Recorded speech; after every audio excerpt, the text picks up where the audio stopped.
तो चलिए साथियों, आज के इस वीडियो में आपको हम बताने वाले हैं काफ़ी इंपॉर्टेंट क्वेश्चन जो कि कक्षा 10 गणित से लिया गया है। और जो लाइव क्लास की व्यवस्था है ये जल्द ही कर दी जाएगी, आपको लाइव क्लास जल्द ही आपके लिए आ जाएगा। तो आज के इस वीडियो में हम देख लेते हैं, बाकी अब जो है कोशिश किया जाएगा कि आपका लाइव क्लास जो है जल्द से जल्द आ जाए। तो यहाँ पर देखिए, आज के इस वीडियो में हम जितने भी सवाल बताने वाले हैं ये काफ़ी इंपॉर्टेंट है, लेकिन ध्यान दीजिएगा, हम आपको बार बार एक ही चीज़ कहते हैं कि आप सवालों को रटने का नहीं बल्कि समझने की कोशिश करिए। जैसे हम यहाँ पर एक सवाल लिखे हैं, तो इस मॉडल की सवाल बोर्ड एग्जाम में आती है, लेकिन आपको इसके रूल को समझना है। ऐसा नहीं कि 5 - √3 ही आएगा, लेकिन हाँ इस प्रकार की सवाल आएगी तो आप अच्छे से समझिएगा, इसके रूल को समझिएगा, ताकि यहां पर अंक को बदल कर भी दे तो आप आसानी से कर सकें। तो यहां पर देखिए, जब भी ऐसी सवाल आएगी तो सबसे पहले सुनिए, यहां पर दिया है दर्शाइए कि 5 - √3 एक अपरिमेय संख्या है। तो आपको जो है बोर्ड में यहाँ पर सिद्ध करने को बोल सकता है, तो सिद्ध कीजिए कि पूरी सवाल यही रहेगी, लेकिन जहाँ पर दर्शाइए है वहीं पर सिद्ध करने को बोलेगा, सिद्ध कीजिए कि। तो आप कंफ्यूज मत होना, सिद्ध कीजिए और दर्शाइए दोनों एक ही है। यहाँ पर दिया है अपरिमेय संख्या है, कहीं कहीं दे देता है परिमेय संख्या नहीं है, बात वही है, परिमेय संख्या नहीं है इसका मतलब अपरिमेय है। तो आपको यहाँ पर करना क्या है, सबसे पहले यहाँ पर आपको लिखना पड़ेगा, माना 5 - √3 एक परिमेय संख्या है, परिमेय संख्या है। तो ये भले बोला है अपरिमेय, लेकिन आपको मानना पड़ेगा परिमेय। देखिए, अगर परिमेय संख्या माने हैं, सबसे पहले तो क्या करेंगे, परिमेय संख्या मान लेंगे। अब उसके बाद 5 - √3 को लिखेंगे। तो परिमेय संख्या वो संख्या होती है जो P/Q के रूप में होती है। अगर ये परिमेय है इसका मतलब ये P/Q के रूप का होगा, तो आप इतना कर दीजिए। अब उसके बाद आप पूरी कोशिश करिए कि रूट वाले को यहीं पर छोड़ दो, रूट के साथ माइनस है, √3 के साथ, तो माइनस कर दो, बराबर का P/Q करेंगे। इस 5 को पक्षांतर कर दीजिए तो आगे प्लस माना जाएगा, तो ये प्लस में है, पक्षांतर करके इधर लाएंगे तो ये माइनस में हो जाएगा। और यहीं पर लिख देना Q डज नॉट 0, मतलब Q 0 नहीं होना चाहिए, इतना करेंगे। अब यहाँ से √3 इस माइनस को उठाकर इधर करेंगे, जब इस माइनस को इधर करेंगे तो ये सब ब्रैकेट में हो जाएगा, P/Q -5, आगे ये वाला माइनस इधर चला आया। इसको आगे सॉल्व करेंगे तो √3 माइनस को अंदर गुणा कराएंगे तो माइनस माइनस +5 होगा, आगे कर दो और इसे माइनस में करके पीछे कर दीजिए, कोई दिक्कत नहीं। अब इतना करने के बाद ये आपका क्लियर हो गया कि अपरिमेय है। यहाँ पर परिमेय अपरिमेय दोनों मिला हुआ था, इसलिए हम क्लियर नहीं कर पाए थे, लेकिन रूट के अंदर की संख्या क्लियर हो जाती है, यानी कि एकदम स्पष्ट हो जाता है कि ये अपरिमेय है। तो यहाँ पर लिख देंगे अपरिमेय है, और यहाँ पर लिख देंगे एरो लगा के, इसको ब्रैकेट में करना चाहो ब्रैकेट में कर देना, एरो लगा के लिख देना परिमेय। बस आपको इतना ही करना रहता है, परिमेय अपरिमेय को छांटना रहता है। इतना करने के बाद यहाँ पर लिख देंगे ये विरोधाभास है, क्या लिखेंगे, ये विरोधाभास होंगे या हैं, क्योंकि आप वैसे भी देखिए, अगर इक्वल के पहले अपरिमेय, इक्वल के बाद परिमेय, अपरिमेय परिमेय को बराबर करेंगे तो बराबर कहाँ होगा, नहीं होगा बराबर, इसका मतलब ये विरोधाभास है। तो लिख दिए ये विरोधाभास होंगे, लिख देंगे अतः जो आपको सवाल दिया है 5 - √3 एक, सवाल एक बार देख लीजिए, ये बोला है 5 - √3 एक अपरिमेय संख्या, तो लास्ट में आपको वही लिखना पड़ेगा, अतः 5 - √3 एक अपरिमेय संख्या है। और लास्ट में लिख देंगे इति सिद्धम, लास्ट में क्या लिखेंगे, इति सिद्धम। यही इसका जो है फाइनल आंसर हो जाएगा। आप इतना कर दीजिएगा, आपका पूरा का पूरा नंबर मिल जाएगा। आइए सेम उसी रूल पर एक और सवाल देख लेते हैं, जो कि ये भी देख लीजिए, इसको भी आप समझ लीजिए, क्योंकि ऐसे दो सवाल आपने पढ़ लिया तो कंफर्म है कि इसमें से एक सवाल आएगी। अब अंक बदल दे अलग सी बात है, जैसे यहाँ 3 किए हैं, यहाँ पर 4 5 कर दे, भाई अंक तो आप इतना तो समझिएगा ही, क्योंकि अगर आप इतना नहीं समझेंगे तो कैसे काम चलेगा, तो इतना तो आपको समझना पड़ेगा, अंक को चेंज कर सकता है, लेकिन रूल वही रहेगा जो इसके पहले किए थे। सबसे पहले लिखेंगे, माना जो अंक दिया वही लिखो, 3 + 2√5 एक परिमेय संख्या है। तो यहाँ पर लिखेंगे एक परिमेय संख्या है। अगर ये परिमेय है तो P/Q के रूप में करिए, जैसे इसके पहले किए थे, तो P/Q यहाँ पर लिख देंगे Q डज नॉट 0। यहाँ पर आप A/B भी कर सकते हैं, लेकिन आप P/Q करिए, ज़्यादा सही है। अब उसके बाद रूट वाले को बचाइए, तो रूट वाले को बचाए, अब रूट के साथ 2 था तो 2 को लिखे, प्लस आगे लिखा नहीं जाएगा, P बटे Q, ये 3 प्लस में है, इधर लाएंगे तो माइनस का 3 हो जाएगा। लेकिन यहाँ पर देखिए रूल क्या है कि यहाँ रूट वाला अकेले बचना चाहिए, तो रूट वाले को अकेले बचाओ। पहले इसको उतार लीजिए जो स्क्वायर में है, ब्रैकेट कर दो, पक्षांतर करेंगे तो ये इसके इनटू में है और इनटू की संख्या जो है बटे में जाती है, तो यहाँ 1/2 कर देंगे। अब एरो लगाइए, ये आपका क्लियर हो गया, रूट के अंदर है तो अपरिमेय, तो यहाँ लिखेंगे अपरिमेय है और इधर लिख देंगे परिमेय है, क्योंकि यहाँ पर कहीं रूट है ही नहीं, तो यहाँ लिखेंगे परिमेय है। इतना कहने के बाद वही काम करिए जो इसके पहले किए थे, ये विरोधाभास होंगे, तो यहाँ पर लिख देंगे, यहाँ देखिए लिखेंगे ये विरोधाभास होंगे और लास्ट में यहाँ लिखेंगे अतः, जो आपकी सवाल दिया है, सवाल दिया था 3 + 2√5 एक अपरिमेय संख्या बोला है, तो एक अपरिमेय संख्या है या होगा। लास्ट में लिख देंगे इति सिद्धम, क्योंकि सिद्ध कहने को बोला है तो इति सिद्धम, दर्शाने को बोलता है फिर भी हम इति सिद्धम ही करते हैं और यही इसका फाइनल आंसर हो जाएगा, जो कि ये दोनों सवाल आपके समझ में आ गई होगी। तो चलिए अब हम देखते हैं आगे तीसरी नंबर सवाल, जो कि आपने दोनों सवाल को देखा सेम एक ही मॉडल की थी, बस थोड़ा सा अंक का डिफरेंट था बस। तो चलिए देखते हैं तीसरी नंबर। अब यहाँ पर देखिए जो तीसरी नंबर सवाल है, अगर बात करें चैप्टर 2 की, तो चैप्टर 2 में केवल यही एक सवाल ही है जो काफ़ी इंपॉर्टेंट है। तो सबसे पहले देखिए, आपको हम फिर से बोल दे रहे हैं, यहाँ पर कोई और भी गुणनखंड दे सकता है, आप इसके रूल को समझिएगा। बार बार आपको एक ही चीज़ बोलते हैं कि रूल को समझिएगा। तो सबसे पहले यहाँ पर लिखेंगे दिया गया बहुपद, तो लिखेंगे दिया गया बहुपद या द्विघात बहुपद। क्या बहुपद दिया गया है? x² प्लस में 7x है प्लस में 10 है। अब इस बहुपद का आप गुणनखंड कर डालिए, तो गुणनखंड करेंगे वही आदि अंत का कर गुणा के रूल से, तो ये हो जाएगा x² 10 × 10 यानी कि 5 और 2 का बनेगा, तो 5x प्लस में 2x का खंड बन गया, प्लस में 10 करेंगे तो खंड बना तो अच्छे से आता होगा, क्योंकि 10 अगर आप पढ़ रहे हैं तो 9 में ये ऑलरेडी मिला हुआ था। तो x² प्लस 5x प्लस में 2x प्लस का 10 होगा।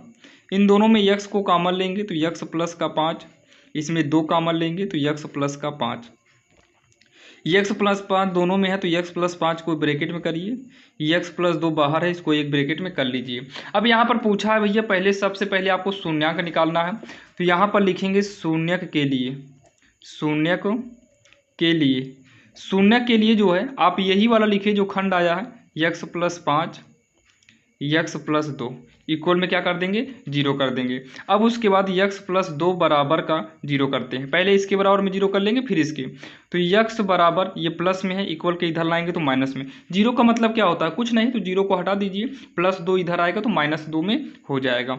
अब पुनः जो है, पुनः फिर से आप x प्लस 5 को लिखिए, ये वाला बराबर 0, जैसे इसके बराबर में 0 किए थे वैसे इसके बराबर में 0 करेंगे, तो x बराबर का -5 हो जाएगा।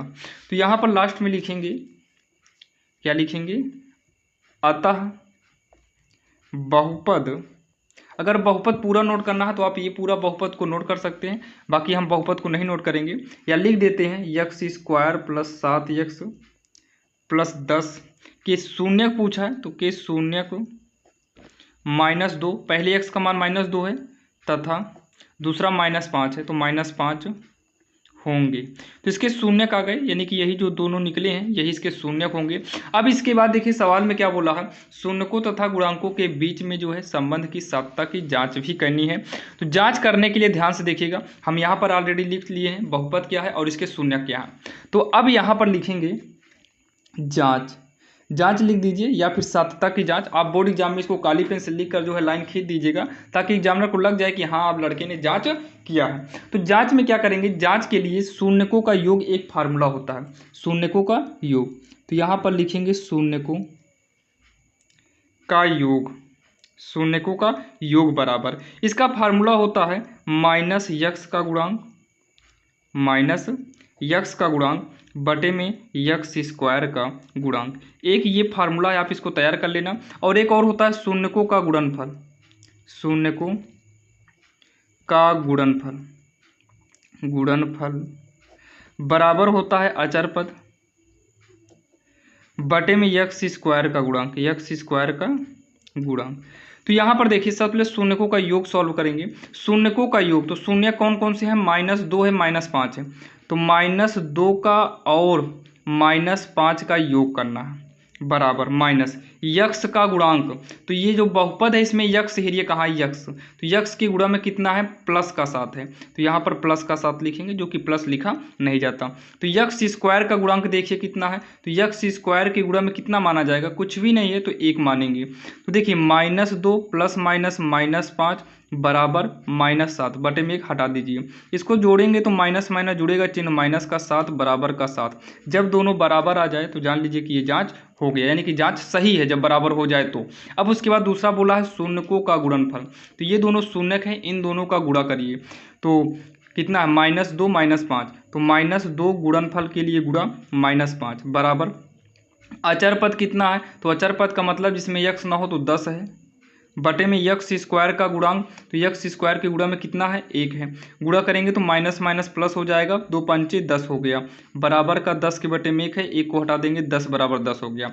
यानी कि यही हमें जांच करना था और ये हमारा जांच भी फाइनल हो गया। तो सबसे पहले आपको क्या करना है, सबसे पहले दिए गए बहुपद का गुणनखंड करना है। गुणनखंड करने के बाद आपको शून्य के लिए बराबर में 0 कर देना है और आपको यक्स का 2 मान निकालना है, यही इसके शून्यक हो जाएंगे, फिर आपको जाँच कर लेना है। इस तरीके से आप जो है बिल्कुल आसान तरीके से कर सकते हैं। अगर ज़्यादा से ज़्यादा कुछ कर सकता है तो यहाँ पर बहुपद को चेंज करेगा तो कोई दिक्कत नहीं, हम गुणनखंड दूसरे हिसाब से करेंगे, यानी कि गुणनखंड कर लेंगे जिससे यक्स का मान यहाँ पर दूसरा कुछ आया है, अगर अंक बदलेगा तो कुछ और आ जाएगा, बाकी रूल सेम यही रहेगा। तो चलिए देर नहीं करते हैं और देखते हैं एक और सवाल जो कि काफ़ी इंपॉर्टेंट है।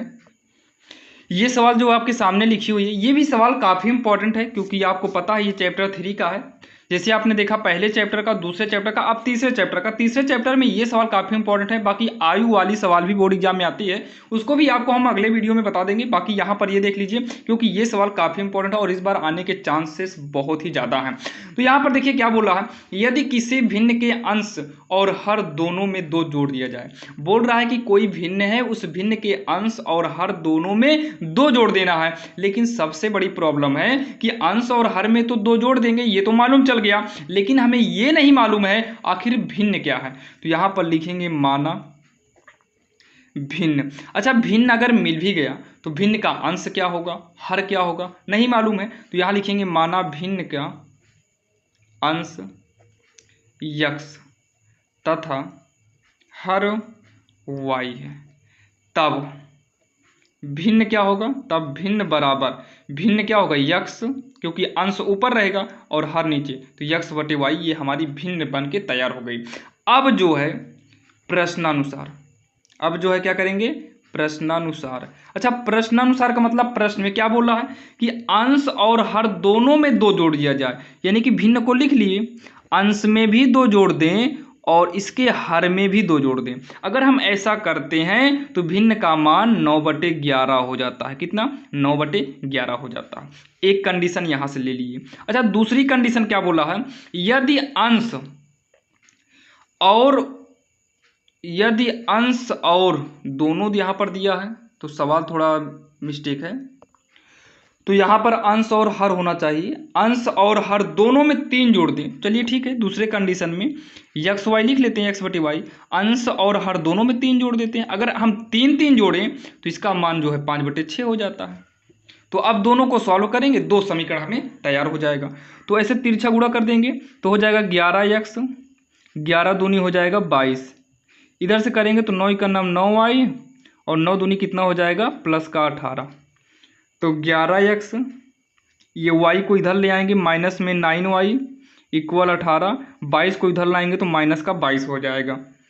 तो 11x माइनस 9y बराबर, ये घटाएंगे तो माइनस का 4 आएगा, जो कि समीकरण 1 हो गया। और इसके बाद इधर से तिरिया गुणा करेंगे तो 6 का नाम 6x, 6 3 का 18, 5 का नाम 5y, 5 यहीं 15, तो 6x, इधर ले आएंगे माइनस 5y, यहाँ 15 बचेगा, इधर ले आएंगे माइनस का 18, तो 6x माइनस 5y बराबर का -3, ये हो गया समीकरण 2 हो गया। अब समीकरण 1 और 2 को हमें सॉल्व करना है। तो एक काम करते हैं, देखिए समीकरण 1 में हम 5 से गुणा करा दें, किससे करा दें, 5 से, तो 9 पचे 45 हो जाएगा। और यहाँ पर 9 से करा दें तो 9 पचे 45 हो जाएगा। दोनों 45 45 क्या हो जाएगा, मैच कर जाएगा। तो यहाँ पर लिख देंगे समीकरण 1 में 5 से तथा समीकरण 2 में, क्योंकि हमें y वाला मैच कराना है भैया, y वाला अगर मैच कर जाएगा तो y वाला काट देंगे तो बचेगा x वाला, तो x वाला मान निकल आएगा। तो इसमें 5 से करा दिए और इसमें 9 से कराएंगे ताकि दोनों 45 45 हो जाए। तो समीकरण 2 में 9 से गुणा करने के बाद अब जोड़ना है कि घटाना है, ये अभी हम बाद में डिसीजन ले लेंगे। तो समीकरण 1 में 5 से करिए, तो 5 से गुणा कराओ, तो 5 से सब में कराना है पारी पारी। 5 11 में हो जाएगा 55 x, 5 9 45 y, माइनस का 5 चौक 20 हो गया। अब इसमें किससे कराना है, समीकरण 2 में 9 से, 9 छंग 54 x माइनस 9 पचे 45 y बराबर 9 त्रिक 27। अब देखिए भैया ये कटेगा नहीं, माइनस माइनस है, तो यहाँ पर करके घटाने पर लिखेंगे, घटाने पर। तो घटाने से क्या रहेगा, जब घटाएंगे तो ये माइनस हो जाएगा, ये माइनस है तो माइनस माइनस प्लस हो जाएगा, माइनस माइनस प्लस हो जाएगा। अब यहाँ चिन्ह बदलने के बाद ये वाले चिन्ह का महत्व खत्म हो जाता है, ये वाले चिन्ह का महत्व खत्म हो जाता है। यहाँ पर हम हाईलाइट कर दे रहे हैं, अभी काटेंगे नहीं, ये दोनों चिन्ह का महत्व है ही नहीं, यानी कि खत्म हो गया। तो 55x में 54x को घटाएंगे तो केवल x बचेगा। ये माइनस में 45 है, ये प्लस में है तो काट दो या फिर घटा के 0 कर दो। ये माइनस 20 है और ये प्लस 27 है, तो प्लस 27 बड़ा है, 27 में से 20 को घटाएंगे तो आएगा 7। यानी कि जो x का मान आ गया, x बराबर कितना आ गया, 7 आ गया। अब x का मान समीकरण 1 या 2 में रख कर y निकाल लीजिए। तो x का मान हम समीकरण 1 में रखेंगे, तो x का मान समीकरण 1 में रखने पर, तो 1 में रखेंगे तो 11 गुणे यक्स आ गया, तो यक्स के स्थान पे 7 करेंगे, माइनस में 9y उतारेंगे बराबर का -4। तो 11 सत्ते हो जाएगा 77, माइनस का 9y इक्वल में माइनस का 4। तो माइनस का 9y बराबर -4, 77 को इधर लाएंगे तो माइनस का 77 हो जाएगा। तो माइनस का 9y बराबर का, ये माइनस माइनस जुड़ जाएगा, 7 4 11 81 आएगा। तो माइनस को माइनस से काट दो, y बराबर होगा 81, 75 करेंगे तो बटे में आएगा, तो 9 9 81 होगा, यानी कि y बराबर कितना हो गया, 9 हो गया। तो लास्ट में लिख देंगे यहाँ पर अतः x बराबर 7 आया है, y बराबर 9। उसके बाद यहाँ लिखेंगे तथा भिन्न जो y है, क्या भिन्न क्या था, x बटे y था, तो x के स्थान पे 7 आया है और y के स्थान पे 9 आया है। तो अतः भिन्न जो आ गया वो कितना आ गया, 7 बटे 9। तो पूछा है कि वह भिन्न बताइए, तो वह भिन्न कितना होगा, 7 बटे 9 होगा। और यही आपका जो है फाइनल आंसर हो जाएगा। और आशा करता हूं साथियों आपको ये वीडियो पसंद आया होगा। अगर इस वीडियो से आपको थोड़ी भी हेल्प मिली हो तो आप इस चैनल को सब्सक्राइब कर लीजिएगा और हमारे इस चैनल RSL इंग्लिश ग्रामर को सब्सक्राइब करके इससे जुड़ जाइए, इंग्लिश ग्रामर इस चैनल से आप जुड़ जाइए, क्योंकि इस चैनल पर आपको कक्षा 10 से संबंधित सभी चैप्टर के बोर्ड एग्जाम से संबंधित जितने भी इंपॉर्टेंट क्वेश्चन हैं, सभी के सभी इंपॉर्टेंट क्वेश्चन आपको कराए जाते हैं। तो आप अगर इसे सब्सक्राइब कर लेते हैं तो आपको हम जितने भी वीडियो बनाएंगे वो सबसे पहले लेटेस्ट आपको मिलेंगे। तो चलिए मिलते हैं किसी अन्य वीडियो में और ऐसे इंपॉर्टेंट क्वेश्चन के लिए बने रहिए। तो चलिए मिलेंगे किसी अन्य वीडियो में, तब तक के लिए जय हिंद।